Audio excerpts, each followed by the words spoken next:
When the whole nation had finished crossing the Jordan, the Lord said to Joshua, "Choose 12 men from among the people, one from each tribe, and tell them to take up 12 stones from the middle of the Jordan, from right where the priests are standing, and carry them over with you and put them down at the place where you stay tonight."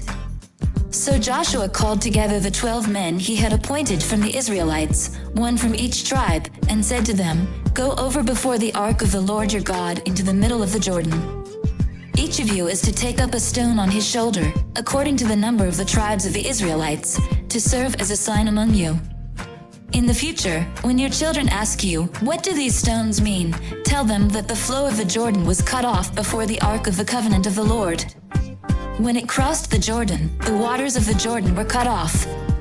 These stones are to be a memorial to the people of Israel forever." So the Israelites did as Joshua commanded them. They took 12 stones from the middle of the Jordan, according to the number of the tribes of the Israelites, as the Lord had told Joshua, and they carried them over with them to their camp, where they put them down. Joshua set up the 12 stones that had been in the middle of the Jordan at the spot where the priests who carried the Ark of the Covenant had stood. And they are there to this day. Now the priests who carried the ark remained standing in the middle of the Jordan until everything the Lord had commanded Joshua was done by the people, just as Moses had directed Joshua.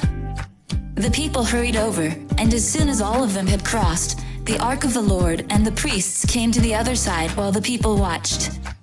The men of Reuben, Gad, and the half-tribe of Manasseh crossed over, ready for battle, in front of the Israelites, as Moses had directed them.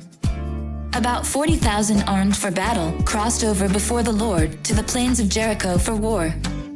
That day the Lord exalted Joshua in the sight of all Israel, and they stood in awe of him all the days of his life, just as they had stood in awe of Moses. Then the Lord said to Joshua, "Command the priests carrying the Ark of the Covenant law to come up out of the Jordan." So Joshua commanded the priests, "Come up out of the Jordan."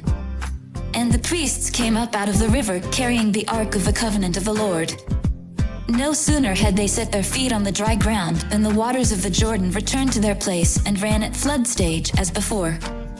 On the 10th day of the first month, the people went up from the Jordan and camped at Gilgal on the eastern border of Jericho. And Joshua set up at Gilgal the 12 stones they had taken out of the Jordan. He said to the Israelites, "In the future when your descendants ask their parents, 'What do these stones mean?' tell them, 'Israel crossed the Jordan on dry ground.' For the Lord your God dried up the Jordan before you until you had crossed over. The Lord your God did to the Jordan what he had done to the Red Sea when he dried it up before us until we had crossed over. He did this so that all the peoples of the earth might know that the hand of the Lord is powerful, and so that you might always fear the Lord your God. Come follow me, and I'll send you out to fish for people."